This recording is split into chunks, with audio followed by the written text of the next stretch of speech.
Welcome Aries to your in-depth monthly horoscope for June 2024 for the Ascendant, the Sun or the Moon. On the screen now I'm showing the event chart right at the start of the month, which provides us a lot of information about how this month is going to unfold. First up, we need to look at the role of your ruler Mars. Mars at 23 degrees and 52 minutes is therefore in the last 10 degrees of your sign, therefore the third decan, subruled by the jovial energies of Jupiter. So that's really encouraging at the start of this month. So when it comes to expressing your individuality, that sub-rulership is saying, look, really believe in what you've got to say, because communication is a massive part of this month's story. But you can see that Mars is very close to Chiron. Chiron in Aries, which is not where it necessarily may be in your natal chart, although it could be, is very much to do with our identity. So as Mercury's been passing over Chiron 3 times, we've had Venus going over Chiron, we've had the Sun going over Chiron, we've had the North Node reversing over Chiron. So Chiron has been very much in the celestial news this year. But what about Mars? Well, Mars is saying it's important to understand the metaphor of Chiron. Chiron's not necessarily about health. It's about how we work with the part of life that we may be very skilled in terms of helping others with, but we get the least acknowledgement with. So if you are someone who is quite individualistic and doesn't feel that that's necessarily celebrated, particularly by people close to you, one of the things Mars could do very close to Chiron is almost urge you to demand that respect, but that actually could be counterproductive. So it's important therefore to understand that Mars can create some impatience, some dissatisfaction and some anger. That's just how it is with Mars. But we can use every planet and every zodiac sign in a constructive way. So if you are someone who wants to work on your sense of self-worth, your image, your value, then Mars can give you more thrust to do that, and that can be for the good. But also on the 9th of this month, Mars is going to be moving into Taurus, which in itself is a big deal, and I'll revisit that shortly. So let's just hop back to some of the other big takeouts from the start of this month. I think the biggest of all, to be honest, involves Jupiter and Pluto. They come into an exact trine, which is the most enabling in astrology, on the 3rd of the month, the day when Mercury, the planet of communication, also moves into the sign of Gemini, joining up with Jupiter and also Venus and the Sun. But that angle between Jupiter in the sign of Gemini, technically detrimented, but let's think about the strengths of Jupiter. It's about confidence, it's about self-belief, it's about expansion, it's about a certainty that things will work out well for us. And in the sign of Gemini, it's about confidence around our ideas and our beliefs. So I feel that with Mars in a very active part of your situation at the start of this month, and that cluster of energy in Gemini, joined by Mercury, the ruler, but Mercury and Jupiter arcing back to Pluto for the first time in over 220 years across these two zodiac signs. If you've got a clear idea of the big picture you want to head towards in your life, which is being showcased by the energy of Pluto, you could really show an enormous amount of self-confidence and belief and energy in order to take some giant steps forwards. What's not to like? We just need to be conscious of the energy in house 12, to be honest, Aries, because Saturn's been there for the last year or more, since March the 7th, 23, and it has in some ways been making you much more conscious about certain parts of your life that actually need to come to an end. It may be a job, it may be a business, it could be certain friendships have lost their appeal, because what Saturn's asking you to do is be in touch with the soul connections in your life, not necessarily what makes so much sense practically. And obviously Saturn's very much about structures and practicality, But here he's asking you to be much more conscious of your emotional needs. So you may have experienced some losses, some disappointments, some sadness, even some deep grief over that period of time. But as we go into this month, both the moon and Neptune are in conjunction in the sign of Pisces too. So the things that Saturn's been asking you to work on over the last year or so are still active, but they're heightened as we come into this month.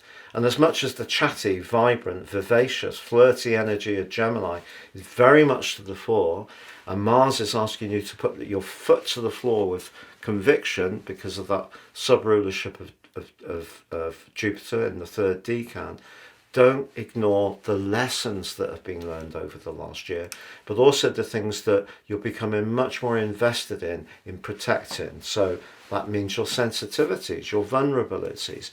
You only want to interact with people where there is a meaning.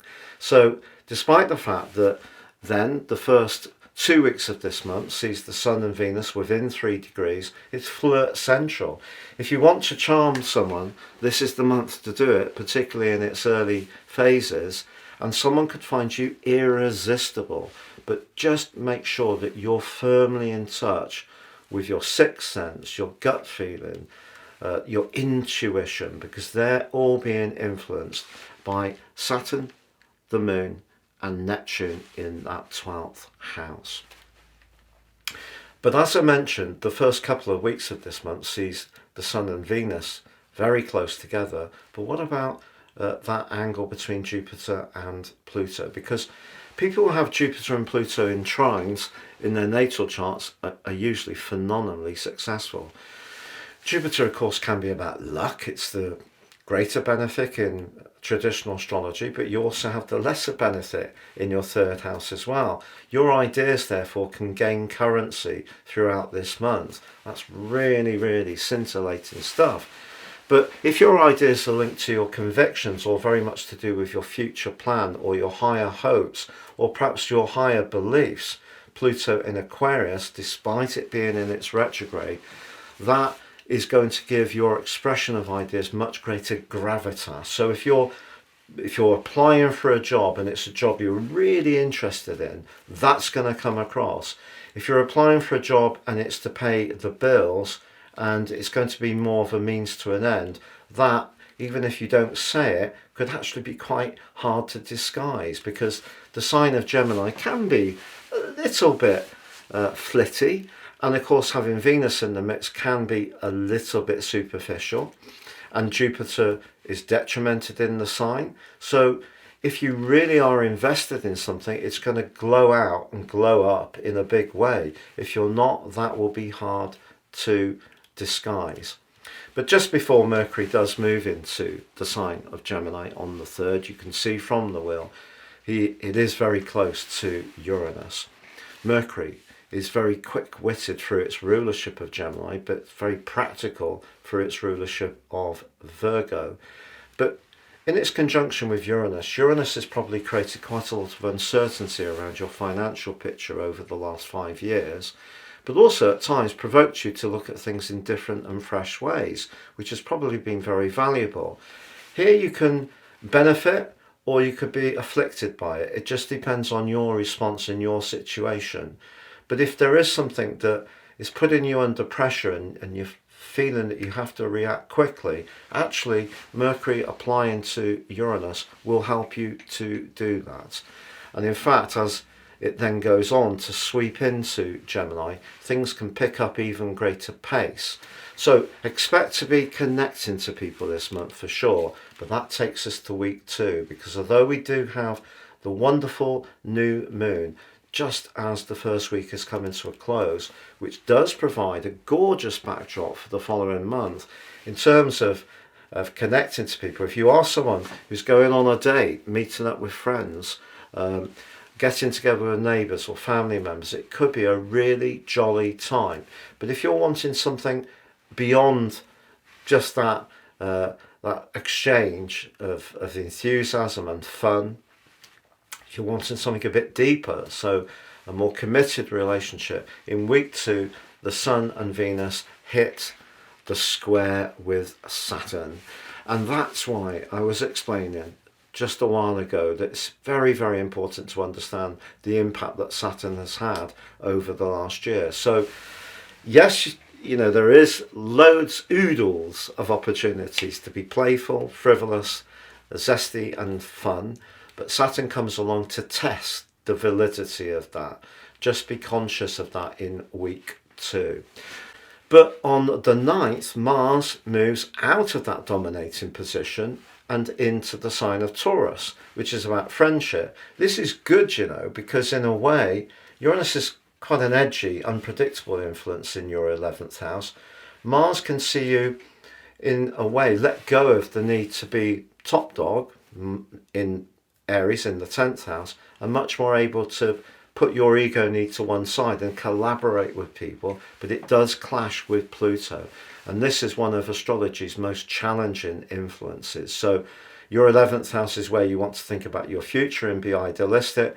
The 8th house is where you're really invested with others. If you want something different from a romantic relationship from a partner, that could be another tension builder. If you don't see that person as being someone you can really collaborate with for the long term, this on top of the square between the Sun, Venus and Saturn could be another exit point in a really weak tie. But then we do have, towards the end of week 2, a glorious alliance between Venus and Mercury. If you are wanting to sign off something, you wanted to agree on something, it's a new tech, a new mode of transport. 3rd house can be great for things like motorcycles, electric scooters. If you want to be a bit more active in terms of short physical bursts of energy, great to see if you can get your pulse rate up. One of the things we do sometimes is walk between 2 lampposts on our night walks a bit quicker.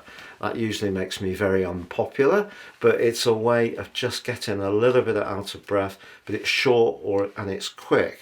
But if you are someone who's into circuit training, you could be in your element this month for sure. But seriously, if you want to agree to something or write an important letter or email, certainly the 14th to 16th can see you sparkle. But then the 17th sees that duo, Venus and Mercury, move into Cancer, which is for you your 4th house. And that shows, doesn't it really, the transitory nature of astrology. We get opportunities, they're windows of opportunities, but they don't necessarily define the whole of the month or the whole of the year, even the whole of the day. So there will be people telling you on YouTube about the marvel of Jupiter being in the sign of Gemini and how it's going to be there for the following year, and everything will be absolutely pucker and marvelous. If only it was that simple. So important to understand, seriously, I'm being really serious, that as Venus and Mercury move into Cancer, they're asking us to evaluate the emotional dimension of all those bright and bubbly exchanges. Then on the 20th, we have the summer solstice. And this summer solstice, obviously, with Venus and Mercury being so close to the Sun, is gorgeous. So for the next 13 weeks for us all, we're thinking about where we live, how we live there, our family connections, perhaps add into the family if that's something that calls out to you. If you're older, perhaps it's going to be a younger member of your family that will be adding to their family. So it's a lovely moment, but it is a moment to think about how things feel rather than be quite so interactive and sociable. But then on the 22nd, we have the full moon. In the stern sign of Capricorn, the moon here is asking us to coolly evaluate our emotional needs, but also where we live. The sun and the moon are in opposition. They're not collaborating, they're competing. But then, as the month draws to a close, Saturn going into a retrograde for 20 weeks, in itself, yes, it's going to inverse around about 7 degrees. What it will do in that time is just ask you to recheck some of what you thought were the facts or the truth about a particular matter. It doesn't mean to say you're going to be wrong. Or it could be that a legal matter or a contractual matter will need a lot of scrutiny. It may slow down, it might not take off in quite the way you want. But the big picture of this month, therefore, there's a lot of growth to be had at a psychological level in your chart. Don't let your pride get in the way of that. There could be some cut-off points in terms of relationships that have run their course in week 2 with the square between Saturn, the Sun and Venus, but also from the 9th in the square between Mars and Pluto, and some power and tense scenes could play out. But I feel as the month draws to a close, even if it's a bit of a struggle to feel grounded and in the moment, you're going to be determined to get back in control of what you can influence, even if you may in some ways still be processing some very painful, very sensitive energies, or some big knowledge that's downloaded about your life in general in the earlier parts of this month. It's been wonderful to be with you. Have a great June. Please do support the channel, and please do check out my special astrology report package underneath this video for both tropical and also draconic astrology, 30% off.